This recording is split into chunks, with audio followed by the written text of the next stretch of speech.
Hello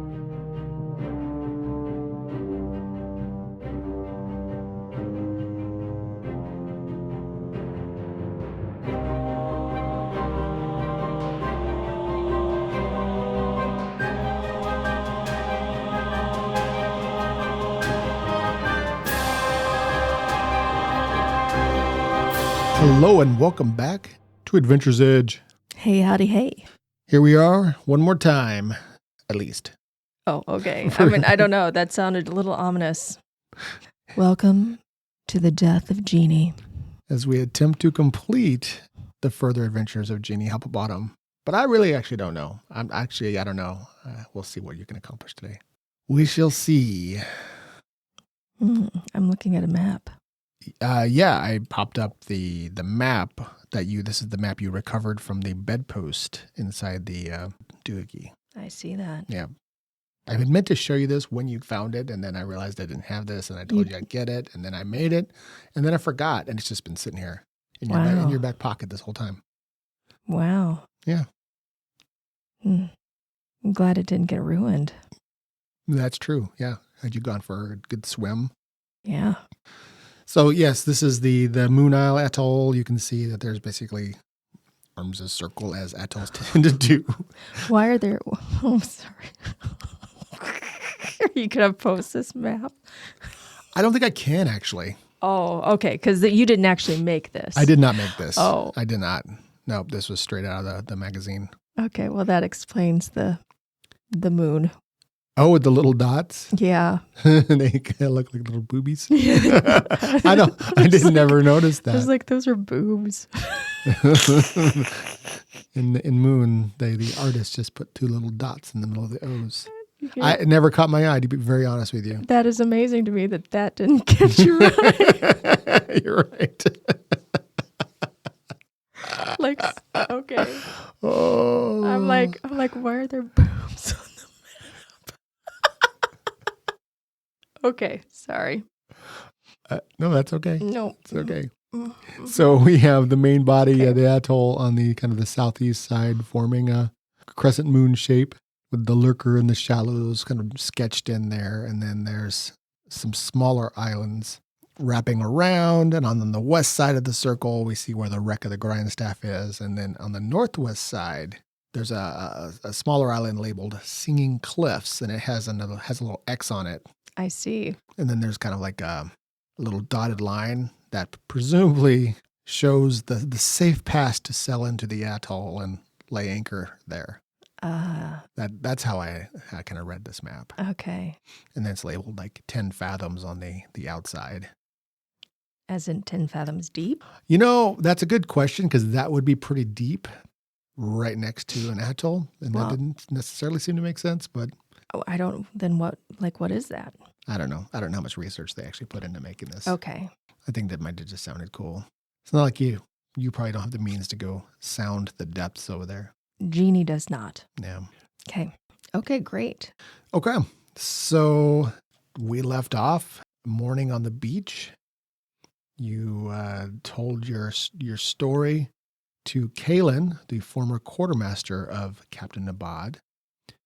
And a group of former sailors turned islanders, we'll call them, have agreed to take one of their outriggers across the atoll to see if they can find the sea cave and seek out Zun Quag. Yes. All right. Finish him off once and for all. That sounds great. Send him to join his sea goddess. Okay. What? All right. Well, was there anything else you wanted to do then? So like half the group is going to stay behind, and with the other outrigger, they didn't bring that one around, and you're just going to go. Yes, I'm just going to go. Okay. So they load you up on the outrigger, and that's pretty much it. So it takes a bit of time to row across the atoll. 2,000 feet. That's 2,000 feet. That's pretty. So it's like half a mile. That's not very far at all. No.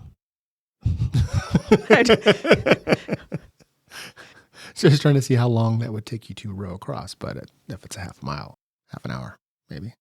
It depends. All right. Well, on a variety of factors. The waves are a little choppy, but the day is clear. There's a cool wind blowing across the ocean. They nervously scan the atoll for any signs of the lurker in the shadows, but the belief is that the Kraken only hunts at night. Oh, well, that's convenient. That's what they hope, anyway. But everybody's a bit on edge as they head across to the Singing Cliffs. Alrighty. Do you show them the map?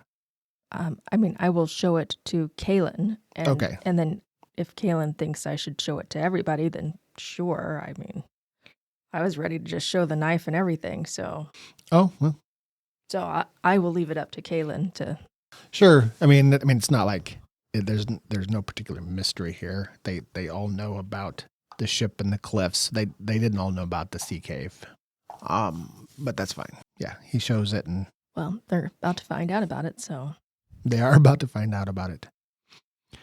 So they make their way over and begin scanning the northwest side of the atoll, looking for this sea cave that is marked on the map. Okay. And with a bit of study and some collective perceptioning, okay, somebody points out what looks like the cave. The cave. Although it is pretty small, and Kaylin mentions that perhaps this would have been better had I brought my canoe. But they row the outrigger up as far into the cave as they can, which is pretty much right at the entrance. There's some jagged rocks blocking the way to this narrow passage, which is maybe about 7-8 feet wide, kind of a low ceiling. And there's no way that the rigger would fit in either with the pontoon or the mast. So they throw a simple anchor down and secure the boat. So Kaylin's never been in the cave? He's not. Oh. Nope. He, only reason he knew about it was that the captain had told him that he'd found it when he was scouting the area. I see. So the captain had actually done the full scouting and drew this map. Okay. They've explored on foot, the full crescent of the island. And through some conversation, you learn that this is actually they don't actually live here. The only person that lives here is Kaylin. Oh. And there's another island a few miles away that the larger tribe lives on. And Kaylin kind of just prefers to live alone. But they see each other all the time, and then they've built these rituals here. So that's kind of what. Why does Kaylin live alone? I don't know. He seems to be happier that way. Oh, that seems kind of sad. He sees plenty of people, though. Mm. Yeah. I don't know. That's just who he is. He doesn't even have a dog. He does not have a dog. Or I'm just feeling very sad now. There's no dog, there's no cat, there's no monkey. Yeah. What do you do? I don't know, but this whole experience is ruined for me now. Oh my gosh. Okay. So everybody kind of looks at each other. All right, fine. All right. Well, yeah, I'm going to make my way to the front of the vessel and try to hop into the cave without getting my boots wet. It's completely aquatic. No, you're going to have to swim. What? Yeah. What? You can't, there's no walking in. What? Oh my gosh. Nobody told me about this. Is there something in that I can use to paddle on? Swimming is not my thing. They will look at you all kind of awkwardly and look around. There's not exactly floaties. Is there can we extend a paddle? To where? To dry land inside the cave? So there is no dry land within view of the opening there. So the waves are just kind of crashing against the rocks, and you just see a dim opening. Oh my There's a 4-foot space between the water and the top of the cave. You are trying to kill Jeannie. Oh my gosh. So they secure their various weapons. None of them are wearing armor. I mean, they're dressed pretty lightly, and but they do have a variety of blades, and they will make sure that everything is secure. And one of the kind sailor ladies will kind of pat you on the back and say, if you have problem, Larry will help you. Okay. I mean, I feel like I have to take off my coat and my boots. That probably is a good idea. Oh my gosh, I don't want to. Okay, I take off my coat, my protection. Yeah. This is terrible. I'm so upset with you right now. Yeah, I suppose swimming in a leather coat and leather boots not a great idea. Okay, so you shimmy off your hardened outer shell, and they are going to start popping into the water. All right. I will get into the water after I've taken off my armor. Oh my gosh, and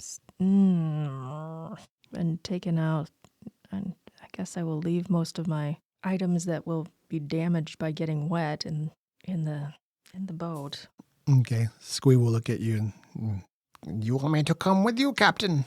I don't know. It might be better to have you here guarding the boat in case someone tries to make a break for it. You can stab him like you did last time.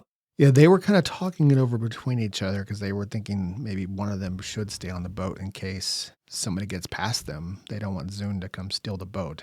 So, sure, as I think they're going to leave this Jand character behind to guard.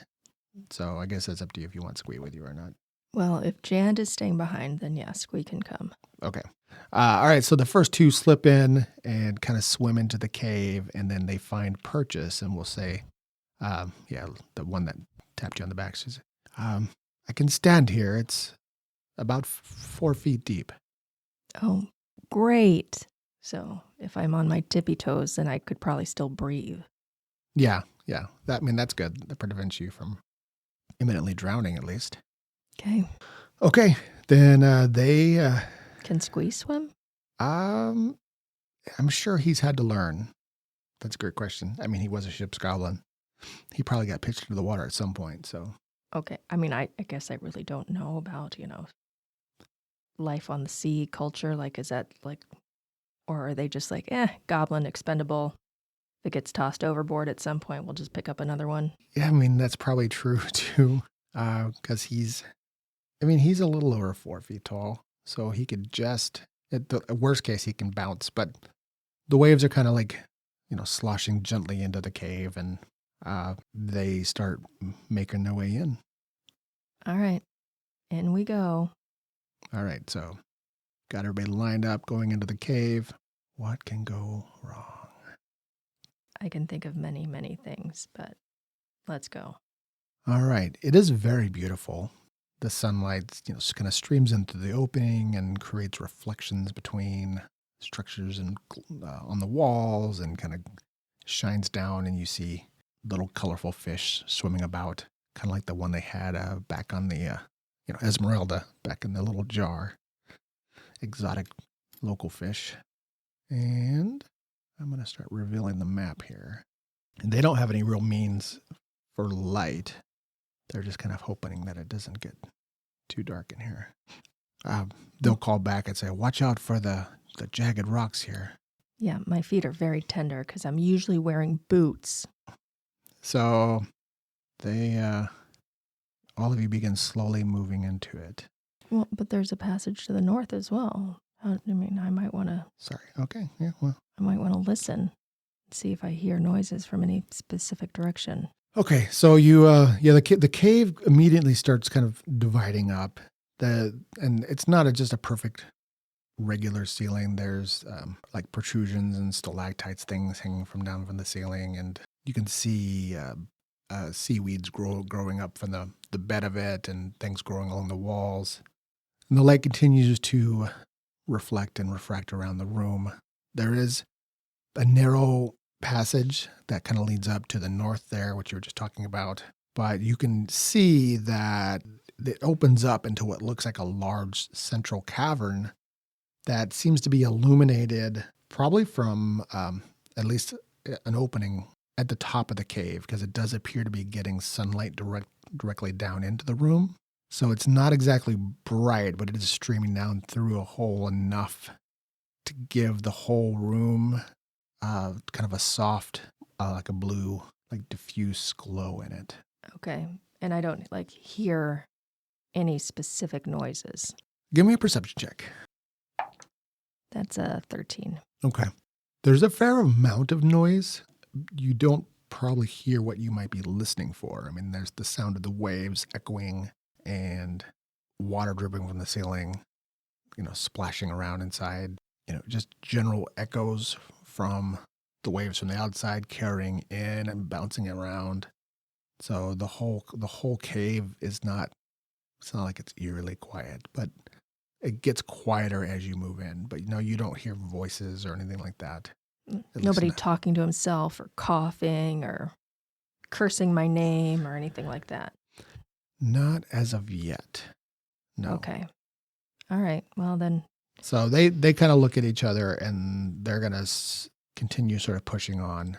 Okay. It shallows a little bit in there, down to like about 3 feet tall as they get or 3 feet deep as they get a little farther in. Oh, that's nice. Yeah, Squee appreciates that. I appreciate that. I mean, have you tried walking recently in water that's like up to your chin? I mean, I've not done that recently. It's really hard. It is hard though. Oh. I do know that experience. Yeah. Okay. All right. Okay. Then swimming is not among Jeannie's skills. Apparently she needs to go take some lessons. Well, I mean, dwarves are not known for their love of water. Okay. All right. Kaylin will kind of push up to the front too and look around. And as you start easing into this main chamber, you do realize that there is a large, ancient-looking statue in here. It is sitting on a base that is below the water, but you can kind of start seeing it as you're moving in. It's about, the chamber itself is about 30 feet tall, and the statue reaches almost up to the ceiling. And it looks like an aquatic woman of sorts. She's got huge webbed hands, and the statue itself it looks blue in the light. And it's kind of sitting on, you can see because the water is so perfectly clear, it's sitting on this large round base, below which, like scattered under the water, you see skeletons, humanoid skeletons, just the bones scattered in there. Okay. Humanoid? Well, human, probably human. Okay. So they start moving in, and you can see that.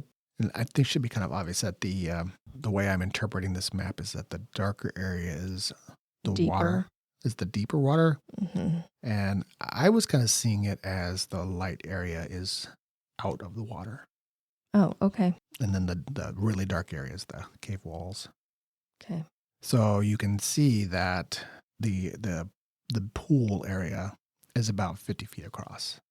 It's roughly about a 50-foot diameter pool, where there's definitely these remnants of some ancient site here. You can see, there's like the base of what might have been a dais or maybe parts of an obelisk or something in the middle there. You can see like an outline of some worked stone there and part of what might have been a walkway. I mean, this could have been some ancient temple. It does not look recent by any means. All right, so I have an important question. What's that? So am I assuming that, are we at high tide right now? Like at low tide, would all of this be exposed? Yes. Okay, so this is high tide or close to high tide. Yeah. Oh, okay. Yeah, this actually was something that troubled me about tides in general in my world, because in, the real world, tides follow the moon.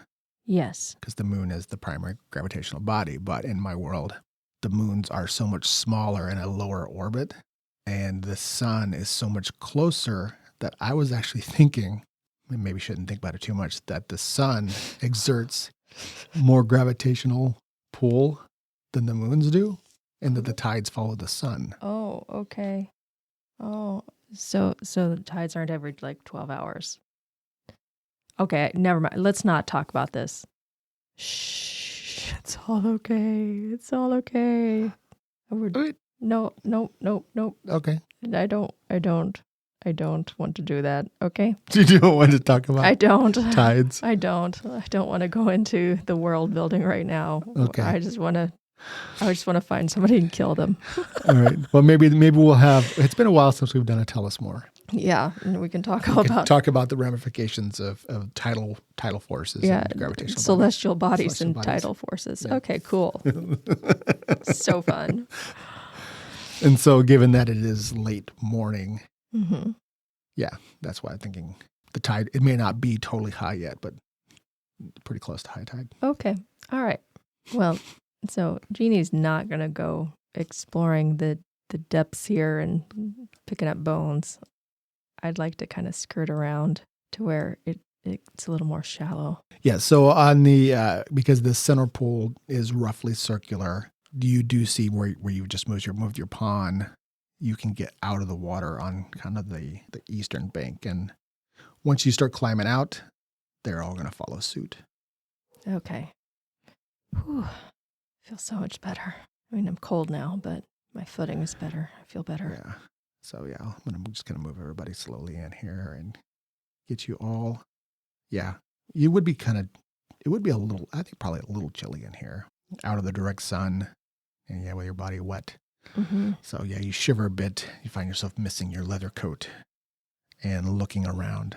Kaylin will kind of point out that, yeah, and I'm sure you all see it, that it looks like there's like a pile of crates and chests sort of on the center of the north side of, we'll call that the ring, the dry ring there. And it looks like there actually might be a glistening piles of something over there, maybe coins or other pieces of booty that are kind of catching the edges of the streaming sunlight. And he'll look around, and this is most curious and much larger than I thought it would be. He will look at you. And I'm gesturing because, I mean, I'm convinced that Zune is here. All right. He will look at you, and do you want to take the lead? Yes. I will have my rapier out, and I'm going to walk this way, and I'm going to peer like down that passageway to the right. Okay. So you're kind of making your way around the central ring. Mm-hmm. And it is about, and I'll eventually share this map because this is a 2-minute tabletop map, which I can use. So it's about 15 feet of, I'll say dry, but it's slippery, wet, slippery rock covered in various algae and lot. But you find footing there, and you can see that, on the other side of the ring, though there's like the water pools around it. It's almost like another little atoll inside of here, really. It's what it kind of looks like, but you're inside this cave. And I'm going to be looking at the ground for signs of any footprints. Okay. You don't see anything off to the east of the cave. And you have to kind of keep moving through. Even though I revealed the whole thing, you can see adequately enough, but I'm assuming that it's overall kind of dim, like, around the edges, because once you get farther and farther away from where the sun streams down in the center, it's never completely pitch black. And you're probably maybe glad that this is the daytime. But go ahead and give me, I guess a perception check. Okay. That's a 13. Okay. You do not see any signs of footprints here, but you also would probably know that, this is all rock anyway. It's not going to be a lot in the way of footprints here. It's all rock? Rock. There's probably some sand and gravel in spots, but I assume it's pretty rough. Okay. I would have assumed there was at least, some sand in there. Yeah, I guess I would imagine that in the pool, like that's probably where the sand would mostly be. Okay. But the exposed areas are probably more rocky. I haven't spent a lot of time in sea caves, but that was just how I imagined it. I also want to, I'm going to go to the edge here, and I'm going to try and peer down into, just to see, like, is that where maybe the opening, like, because a fish showed up in the bathtub. Right. Like, is there a dead body down there? Did we get lucky and Zune's just floating in there? Sure. Yeah, I mean, you're staring into the water, and there are no fresh corpses there. No. Everybody's Okay. kind of still moving along quietly along with you, as quietly as they can be. Some of them less quiet. Huh. You hear a little rock clatter from somewhere farther in the northwest side of the cave. Okay. I look. You do not see anything, and it could have been just nothing, but It's not nothing. It's something. And remember, I have night vision. all right, you peer into the cave. Intently. Give me another perception check. That's a 20. Okay. Do I see a little bit of sunlight glinting off of his bald head? No, what you do see is you spot what looks like a body floating in that other pool just past the chefs. Oh. Oh. Uh-oh. Does it have a hat on? No, but remember you took his hat. Okay, that's why I was asking if it had a hat on. Ah, okay. Because it might not be Zune if it had a hat. Ah, I see. Okay. So that's why I was asking. Okay. Okay. And then I will, if I see it, I'll be like, I will grab Kaylin and point at the body. All right. Does it actually look lifeless or does it look like somebody's faking it? Because I don't trust him at all. I imagine he can hold his breath a long time. I don't know how you would tell if it's lifeless or faking it. I suppose you could wait him out. I don't know either. But okay, I'm going to move up. Okay, so you're just basically moving around the northern part of this ring. Yes. Stepping through the various debris and over the little aquatic plant growths. Moving closer and closer quietly towards the pile of chests. And everybody kind of follows in a line behind you.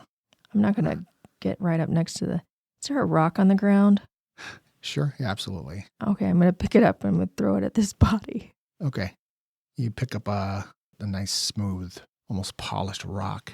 And at this point now, he's kind of floating in like a 20-foot diameter. I mean, it's just the water. It's hard to really explain it, but basically the water just flows around on the other side. And he's face down. So you take it and you like really pelt it at him. Yeah. Okay. Give me a ranged attack. That is a 14. Okay. The rock hits with kind of a wet impact and then bounces off and goes into the water. It maybe pushes it slightly, but he doesn't stir. And you can see that the way it's face down and he's wearing the clothes that Zune was wearing, the ones that you had left him with. I think you had him just down in kind of as undergarments, right? No, you left her. You wanted to be uncomfortable.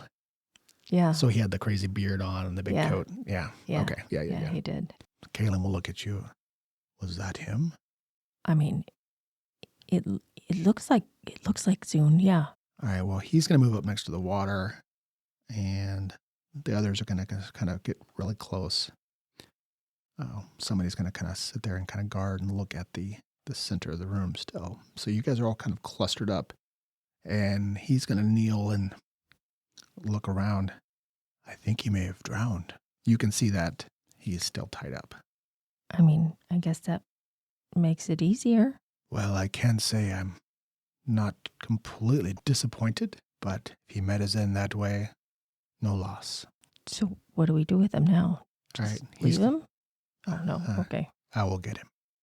So he eases into the water on the other side and kind of starts moving over. Okay. And then something.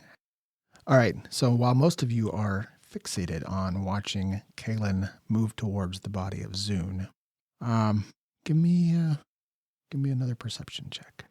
Is this with advantage or? If you have alertness, you can. I do have alertness. 18. Okay. You hear. Edge. With it. Is this with edge? Yes.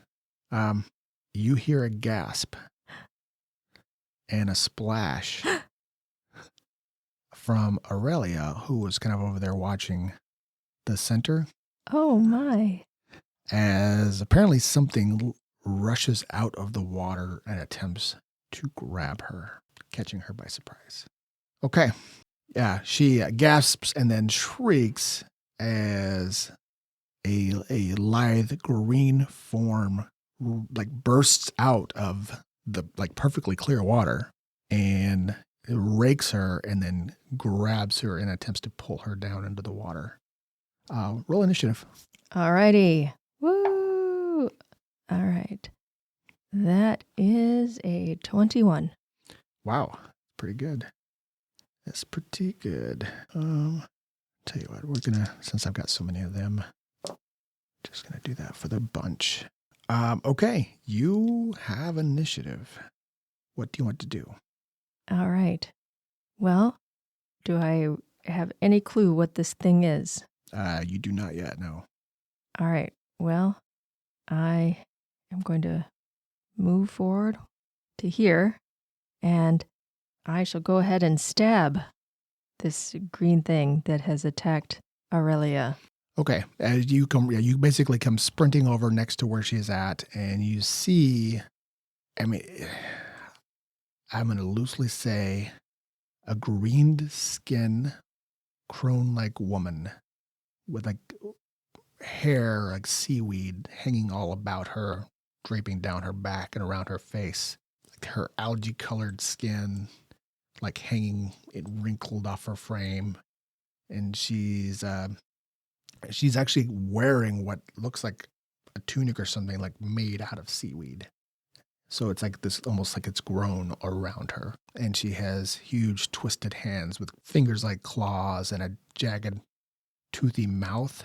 You've seen that. Like she leaped out of the water and just had raked across Aurelia's front, opening up a bleeding wound. Oh, this is bad. And okay. then had grabbed her and was like, you see her claws have dug into her on the sides and was getting ready to pull her down. As you run over next to her side, you see the fear in Aurelia's face. She hasn't even managed to get her weapon out. Okay. And I'll say, as I stab at her, I'll be like, what is this thing? 18 on the die. So that is a... Wow. Oh, where'd it go? That is a 21. That's a hit. Okay. That is only 2, 3, 4 damage. Okay. You slash her across the shoulder, and your blade definitely bites in, but you do see that some of it is reflected from either the thickness of or the durability of that green covering she is wearing. So it does not all go through, and she turns and her like head spins and locks onto you, and her eyes are just like deep black bottomless pools burrowing into your soul. You do have another action though. I do. I'm gonna go ahead and I'm gonna attack again because. Oh nope, that's only a 10. Okay, so you slash at her again. Yeah. And you do not hit. I'm discombobulated by the disgusting black eyes and... Yeah. So she stares at you intently, and the weight of her gaze tries to bear you down to almost drag your soul beneath the waves itself as you are overcome or affected potentially by a magical effect. Oh, goody. This is going to be... I know. It's like the very first spell effect we've had in that game, I think, right? Yeah, maybe. All right, so this is going to be against your mind. My mind. I'm making an attack against you. Oh, great. So that is going to be a 16 mind effect. What is your mind defense? 12. 12. Okay. You experience a sense of impending doom, just like it crushes into your soul and you find yourself being pulled down. You drop to your knees before you even know it. And you are stunned for 4 actions as you're just like you feel hopeless that everything is going to be over. So that's effectively 2 full rounds that you're going to not be able to act. Oh, like I just Like you are overwhelmed with impending doom. great. Yeah. Okay, cool. Yeah, it's pretty awful. And then she is going to attempt to pull Aurelia in. She's already got her grappled. Oh, she is unsuccessful though. So she tries to pull, but I guess Aurelia is like panicked and trying to find purchase on the ground, and manages to get a grip on the slippery rocks and is not pulled into the water. Good job, Aurelia. As everybody else begins to pivot and react to the horrible situation that is unfolding around them. So Kalen is over there.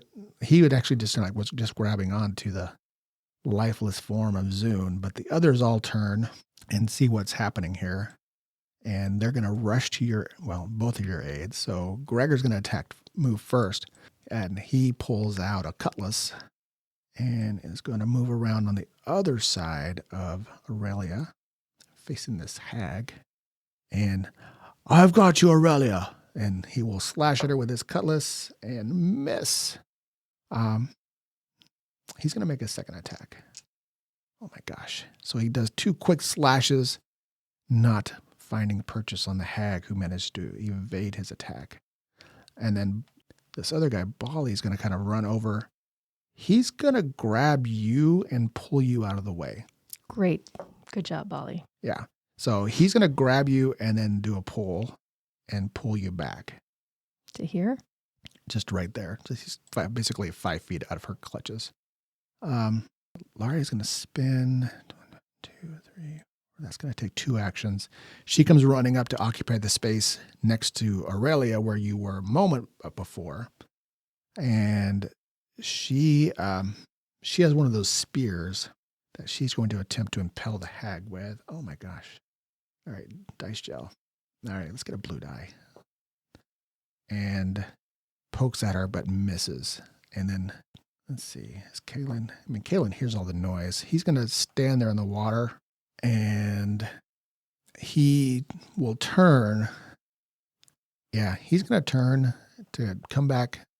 But unfortunately for him, as he does so, the lifeless body of Zune rolls over, and he doesn't even get to see the corpse milky eyes open up as it slips through its bonds and kind of gurgles and reaches from behind. Great.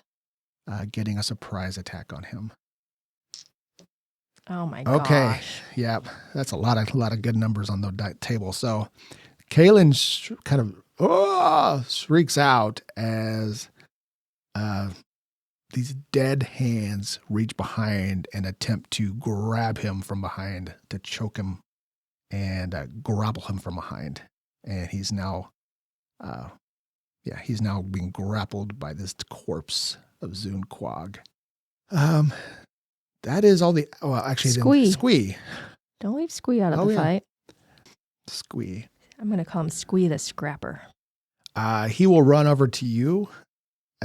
He doesn't have an easy way to get in and attack the hag, but he will stand next to you as if to interpose his small, wiry body between you and this horror of the deep. And we get to roll initiatives. And I realize you can do Squee this round. So we're going to do... we'll call them the allies. I don't know what Squee's initiative is, so. He's a +3, I believe. Okay. He got 7. Okay, well, the hag got the day. So she's now realizing that there's more than one of them, and she's getting poked at. So she is going to attempt to just rend Aurelia. So she will just try to just slash her with her 2 claws. One of those is going to be a hit, but fortunately only one. Oh, but that is a lot of damage. So she gashes her across the chest, and she already took some damage from before, and she is unarmored. So, okay. So she's actually now bleeding, mechanically bleeding. But what was your total? 7. 7. Okay. Okay, well, they're going to go ahead and try to assist you then. So Gregor will make his attack again. Oh, good. And he does hit her and does do a little bit of damage. And then Larry, and he's gonna reserve one for. Well, no, he's not. He's gonna make a second attack, but misses. And then Larry's gonna poke and miss. And that. All right. So Bali, having pulled you out of the way, is gonna move up to see if he can get Aurelia out. But then Kalen is actually now over here, so he's gonna kind of try to spin, and he's in a grappled position, facing off with Zune Quag. So he can only do, so he can still pull his dagger out, so he does so, and it's going to start trying to stab. Well, actually, no, I'll have the zombie go last. That is going to be a hit, though. Okay. Not a lot of damage on that part. All right. And then Squee was just kind of looking at you, and that is going to be, and then the zombie will attack him back. So it is going to, actually, it's just going to try to bash him. Ouch. It does hit him for minimum damage. So it just like punches Kalen across the face. Okay. So this is your second round, and then you'll be back to normal after this. Okay. What did Squee get? 19. Okay, so Squee gets attacked first. He's obviously deeply concerned that you are not looking great. I don't know that he would just dive in, though. I mean, he could. I think that Squee would probably, did Squee hear Kalen? Yeah. Think you want to run over there and try to help him out? Yeah. Okay, you could do that. What's his movement? 3, I'm assuming? Yep, he's got 3 movement, and he has his scimitar, which is a +3 to hit. So Squee goes running over next to where Kalen is grappling with this guy, or being grappled by this guy. So what happens if Squee goes into the water? I mean, he can still stand over there, but I don't think he can make a regular attack because the water is up to his neck. Okay, what happens if Squee jumps on top of the zombie?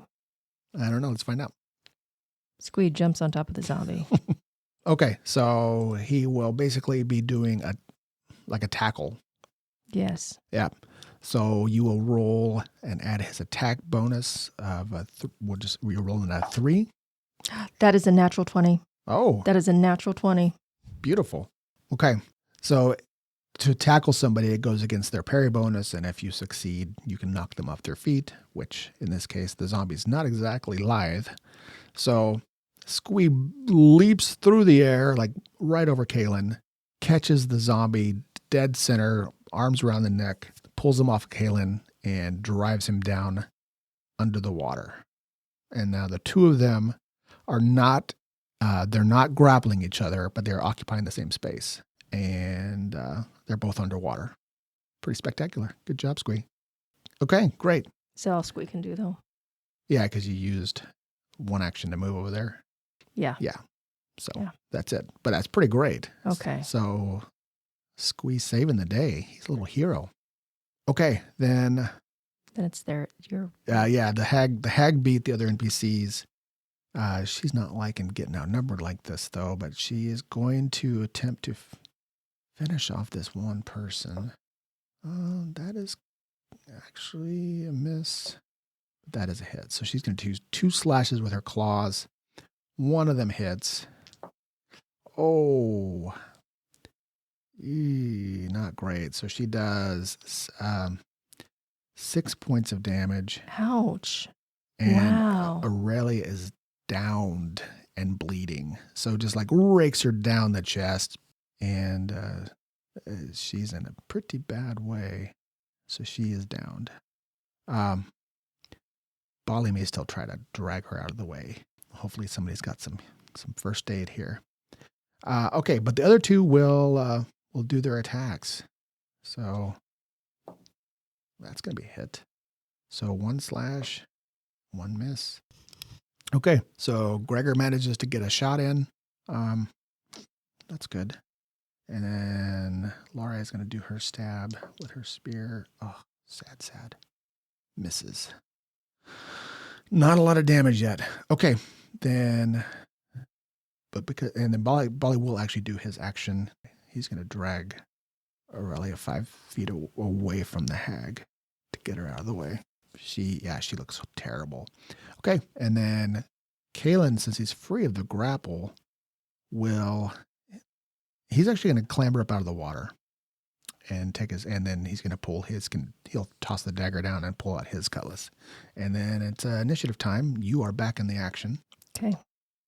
So allies, hag. 22. Wow, holy crap, you got it. And I rolled good for the hag too. All right. I am going to try and jump back to where Balia was. Or not Balia, what's her name?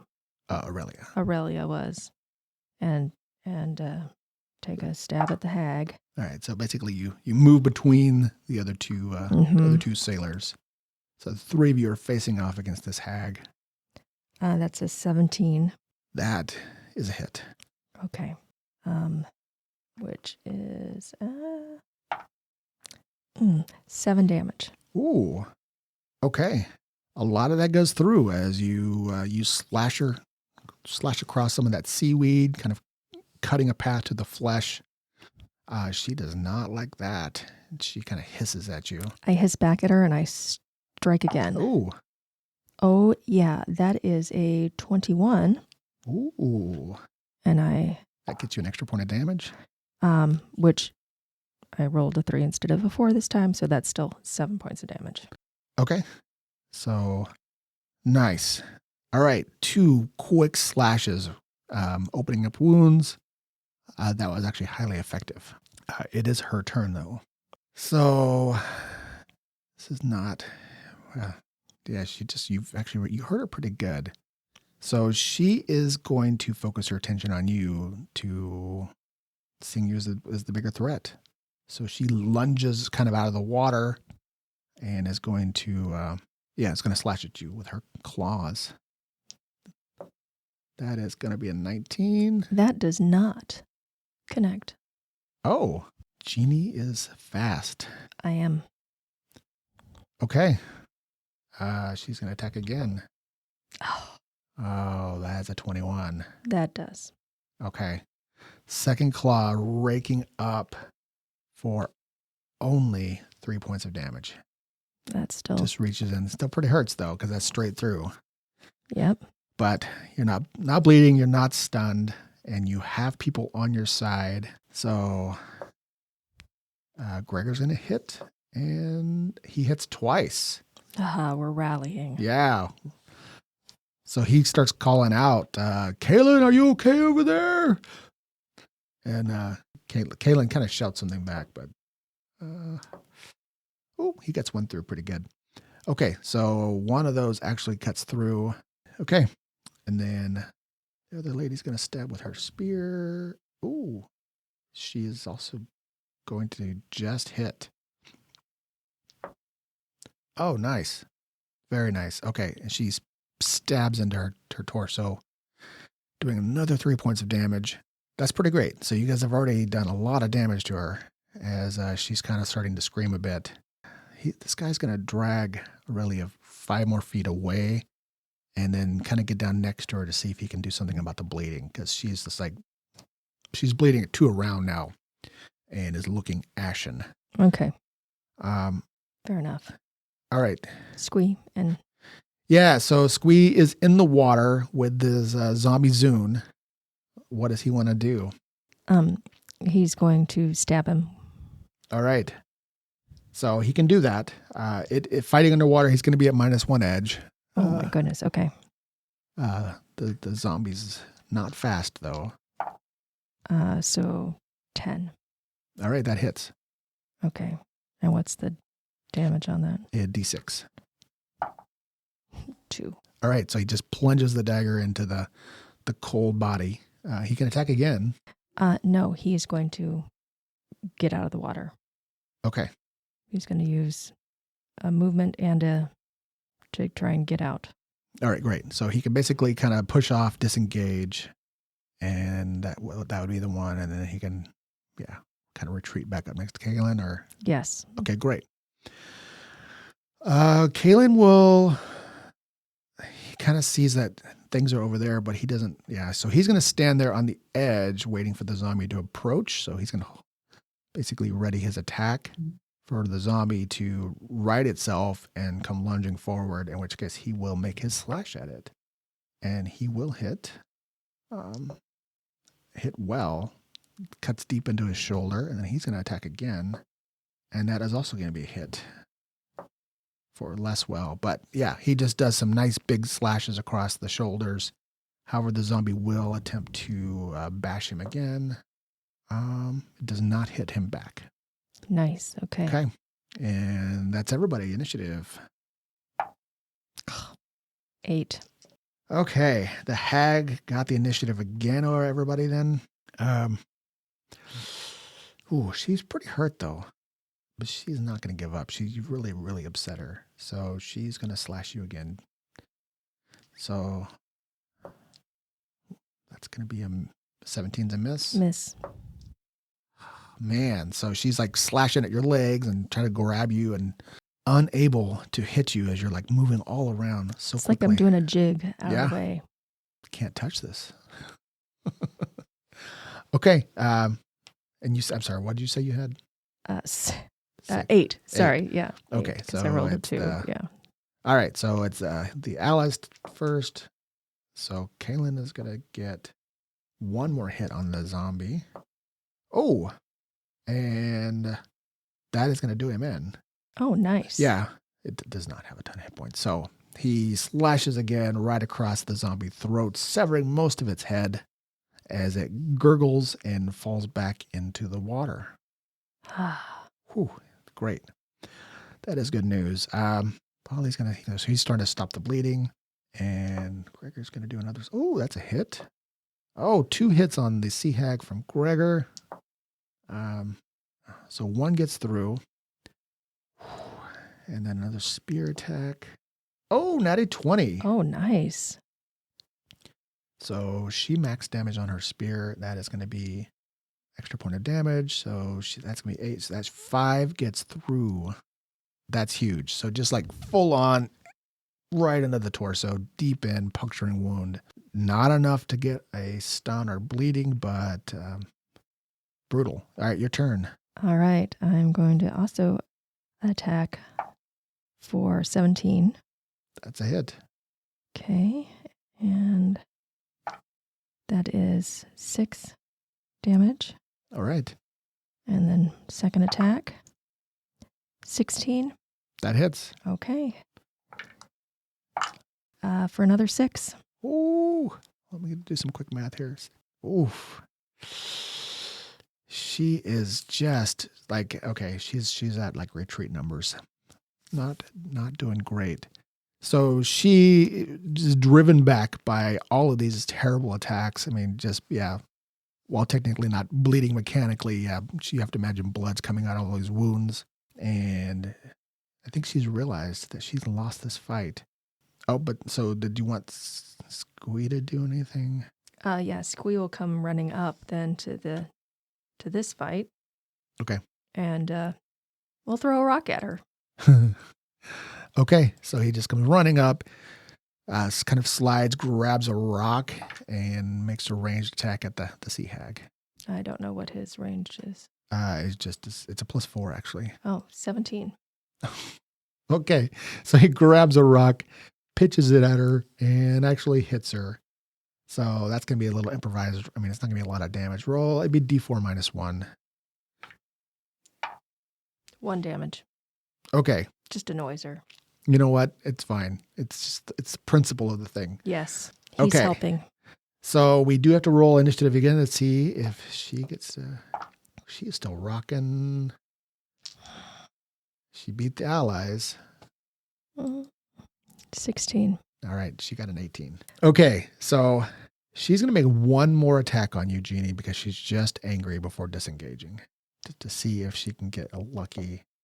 She do a 19 on the dice. It's going to be a 23 to hit you. Yeah, that hits me. So just a parting angry gash for 8 damage. It's like trying to disembowel you as she just like shrieks in anger at just the affront that you have done to her. That is bad. Oh, actually, that is 8 damage. Right, so that's a wound. Well, not a wound. Because what's your toughness? Probably 6, I think, or My toughness? Yeah. 6. Okay, so because it beat it met your toughness, you are bleeding 1 and you get stunned 2 more rounds. Oh my gosh. Yeah, just like raw. So that is not great. And then she will disengage, and then she is going to attempt to flee. They could just let her go. You know what? Larry's gonna just like throw her spear heroically to try to take her out from behind. So as the hag is like swimming away, she's gonna get a back shot though, because she turned and fled. Ooh, 19 on the die. That is gonna be a hit. Nice. So damage. 2 points of damage get through. Okay. Carry the 1. I think that did it, because she had 1 hit point left. Yeah. So she's going to be downed. So the hag is like desperately swimming. Spear catches her like dead center between the collarbones, tangled up in the hair, and just like lodges there. It does not do a lot of damage, but it drives the hag under the water, and she kind of starts to spit blood. She has to roll to see if she stays conscious. She probably will. She does, but she is downed.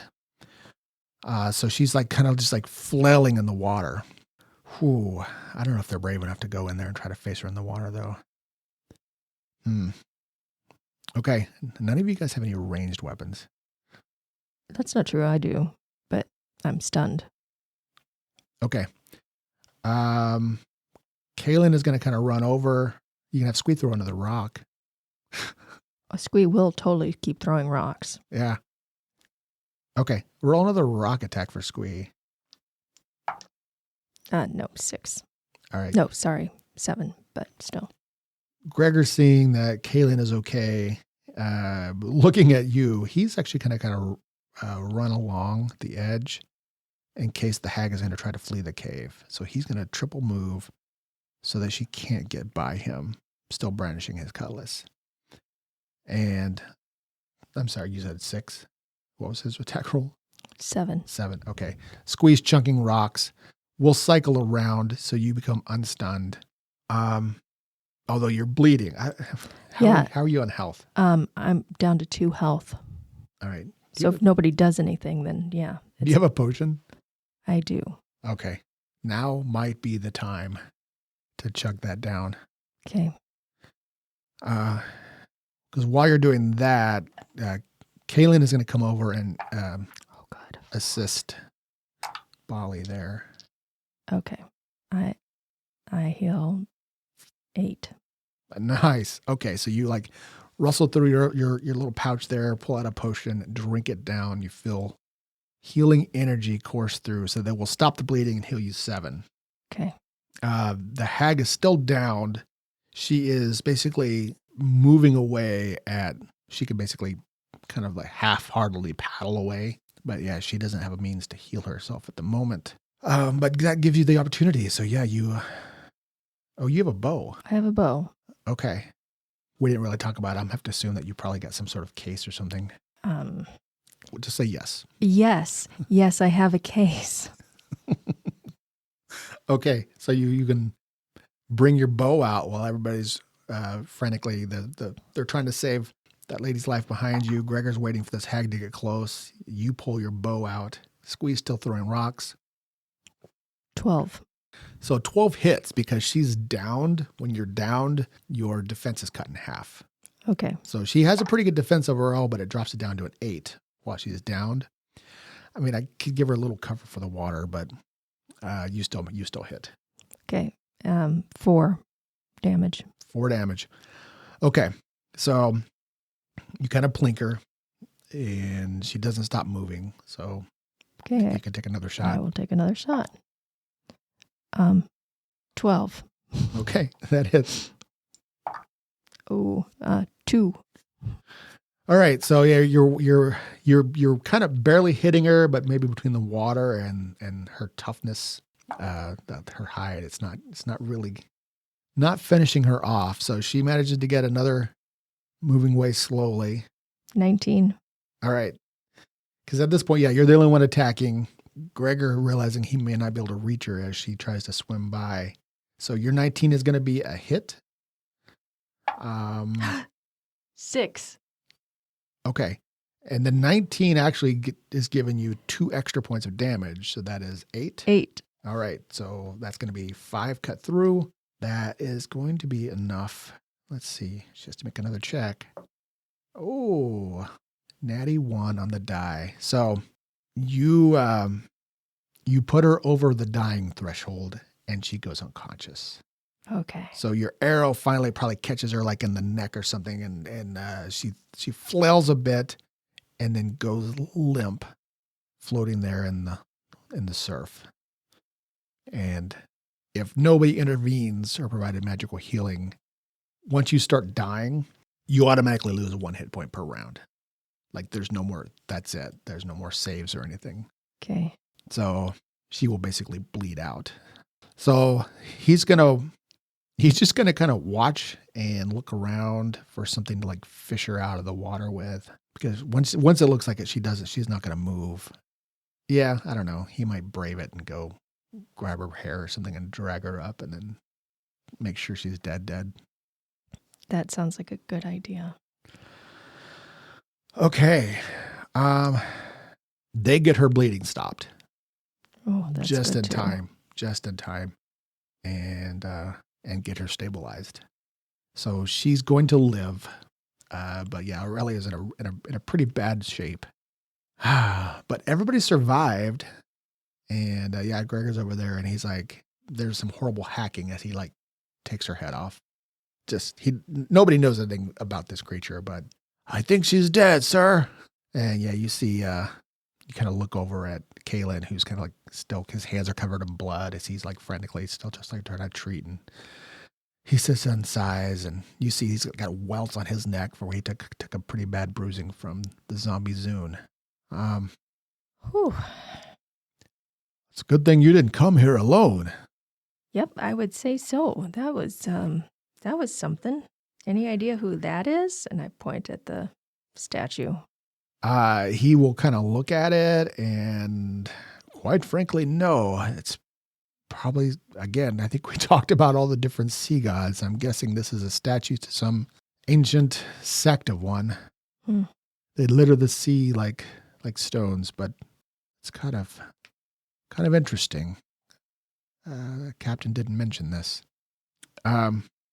Squee will kind of chime in at that point and say, speaking of the captain, and he will kind of kneel down because nobody had a chance to really to notice it yet.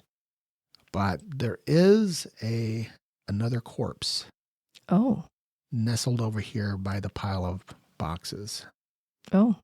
And from the tattered remains of the clothing, and from what you've seen, at least in the imagery, you think that this is the body of the dread Captain Nbod. Oh, wow. Okay. Well, that's... So Squee kind of kneels down, and it actually looks like it was probably gnawed on, maybe, by this hag, and then left here as a trophy. Delightful. And Squee will kind of be a little bit sad, and then, yeah, Kaylin will walk over, and, oh, what a terrible end. So, well, it looks like he did recover some of the booty in the end. I didn't realize he'd gotten so much out of the grindstaff. I guess it's fitting that I don't know, perhaps he can be interred properly. Oh. Where? Well, you could take him back home. Okay. You mentioned, you hadn't talked about the haunting, had you? No. Okay. I have not. So, yeah, Squee might say, well, I mean, it might make his ghost happy. I suppose. Did he ever say where he wanted to be buried? Well, he did not. I mean, some sailors like to be buried at sea, but I don't know if his spirit's restless. Well, I guess I have some suspicions that it might be, but I don't know where to put him, really. Oh, well, we really can't stay here. The tide's going to rise a little bit more, and we need to get her back to the island and fully patched up. I'll say, well, what about this? And I'll gesture at the treasure. He will kind of shrug. We could use some of it, I suppose, to buy supplies from passing traders. I think it's only fitting that you take a share for yourself. I'm going to get out my detect magic wand. All right. Is there any magic here? You shine it through, and it is nearly it's almost all just non-magical booty, from goblets and plates to some scattered gems and coins and things like that. Some art objects, some of which might be damaged, but you do find as you're scanning around a gold ring neatly engraved with a small diamond on it that does glow, that you can identify as like a magic protection ring. Ooh. You think perhaps with your future adventures that could come in handy. Yeah, I would like that. And there's the question about the dagger. Yeah, I don't know what to do with this dagger. I still don't know what it does. Well, you could try returning it to the temple, or if you want to leave it here, perhaps we could just bury it. I don't know. I guess I could just return it to the temple, but apparently they stole it in the first place. Well, it might be. Well, I'll leave that to you. So he'll kind of look around the area. Well, assume maybe you both do. I mean, they don't want to spend too much time here, but with just a minimum searching not far from, because he suspected that it wouldn't be very far from where this pile was, but also would still be in some water. You do find, like 15 feet away from where Nbod's body is, a small, like mortared together pile of stones with runes carved on them. Okay. That must be the malfunctioning. Yeah, you think so? So you could disable it? Is there a way to disable it? Probably not from this side. I mean, you could destroy the main item, but you might be able to use it to go back if you wanted to try to leave from here. Okay. I guess I'll try. So, I mean, I'll grab, I don't know, how much is a fair share in addition to the ring? Just, we'll sort that out. You okay. Grab a small bag and fill it with some coins and gems and a gold goblet that looks appealing to you, and attach it to your bag. I gotta get my stuff from the ship, though. Okay. Yeah, because or the boat. Sure. I'm not leaving. While they're doing that, somebody can wait out and grab your pack. Okay, and we'll also bundle up the bones for me to take back. Yeah. Okay. So they'll get all that together, and let's see if we can get this to work. But it was definitely a pleasure to meet you, Jeannie. I suppose so. I guess. I hope Aurelia's going to be all right. I think she'll make it. All right. I doubt I'll ever see you again. He shrugs. One never knows where the seas will take us. And I'll shrug back because I don't plan on being on the seas ever, so. All right. And then I guess I hop into the rock pit. Well, you're going to try some magic words. I am. And I'll start with Maybell again. That does not do anything. Okay. How about grind shaft? Grind staff. Grind staff. Whatever. Really grinds my grind staff. Grind staff. Yeah, he'll look at you with a slight smile, and as you utter the words, another green glow emanates in a pool-shaped field beneath the surface of the water. And you grab your stuff, wrap it up as tightly as you can. And squee. And look back as they kind of, in a somewhat confusedly wave, and hop through it. where there's it's kind of a disjointed feeling as you pass through the water and then out of the surface of the water in the tub, where you can very quickly sputter and climb out onto the cold bathroom floor covered in seaweed and salt water. Alrighty. Yep. And actually, probably almost no sooner than you barely get through as the portal like shimmers, erratically and then closes quickly again. Yeah, that's not great. So you're sitting there, and I don't know what you want to do first. Probably besides dry off. Yeah. Yeah.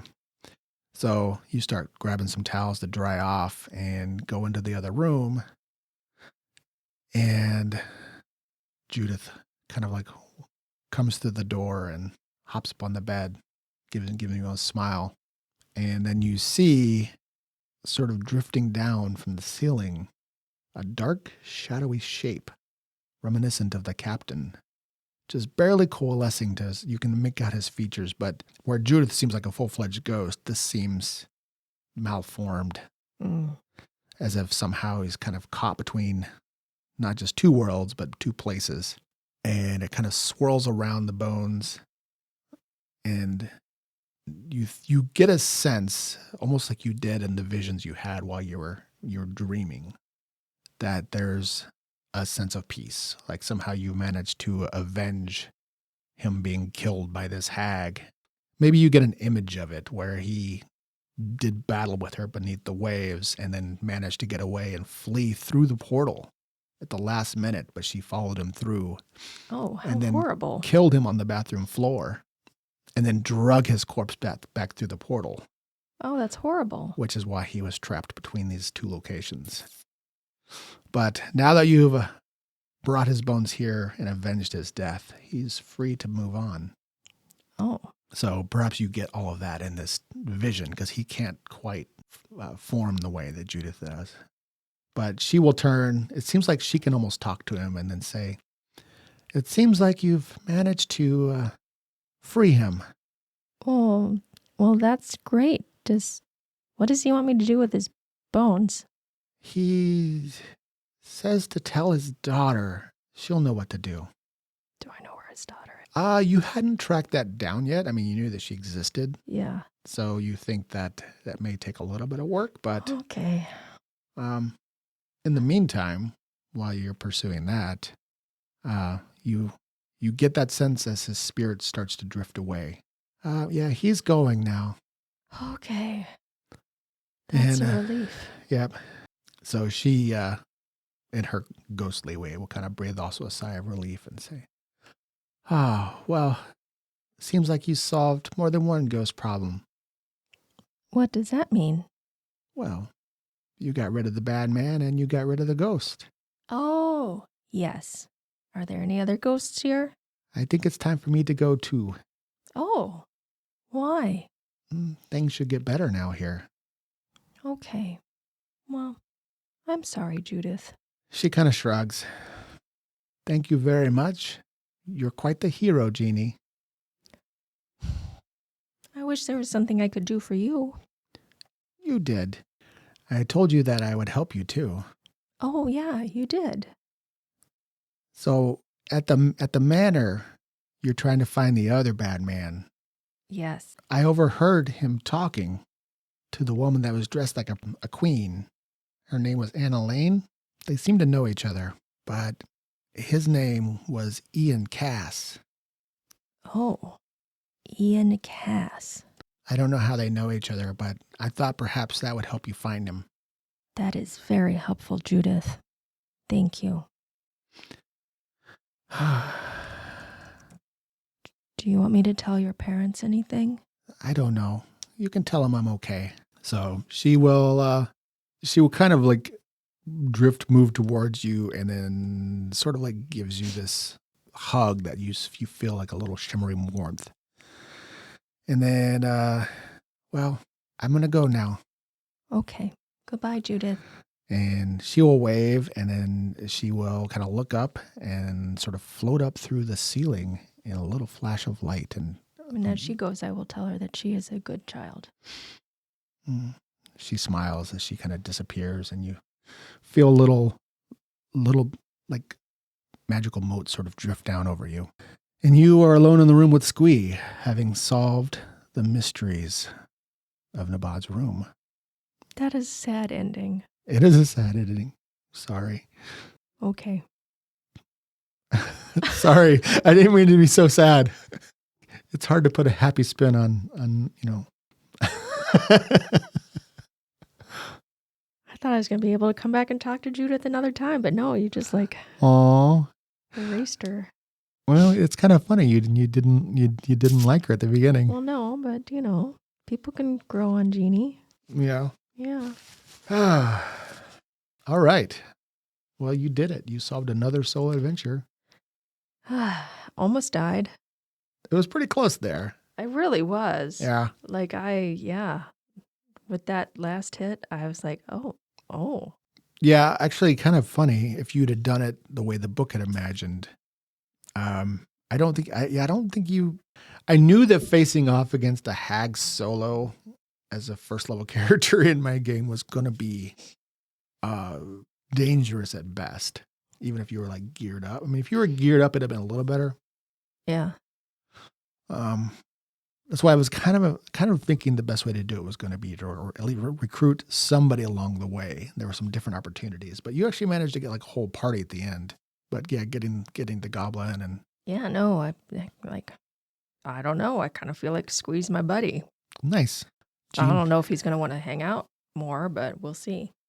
The further adventures of Jeannie and Squee. Mm-hmm. Who knows what trouble they can get into. Yeah. Well, thanks for doing another one of these with me. Yeah. So You don't suck too bad. thanks. This one definitely ran pretty long, but I did want to finish this adventure because we're going to be on our spring break vacation next week. We'll call it that. We'll sure. call it that. And we have not started recording season 3 yet. We've had some fits and delays and working on kind of what the vision of what that's going to be. And, but it is still going to happen. It is still going to be a little farther out. I was kind of concerned about that, but it is what it is. But don't worry, we've got more recordings coming in the future. And who knows, we might do more Adventures of Jeannie as a little side thing. I mean, we just found out like this dude's name. I got to go investigate now. Yeah. Yeah, it's who knows where that's going to go. So, we'll be back. Thanks for coming along on the journey. Yeah, thank you. Stay safe out there, people. Bye. Thank you for listening. If you enjoyed our show and want more, please leave us a rating and review on whichever platform you use. And of course, feel free to share us on social media. We'll be back next week with more adventures in the World of Tellus. To tide you over, you can read more about the cast, characters, and the World of Tellus at AdventuresEdgeRPG.com.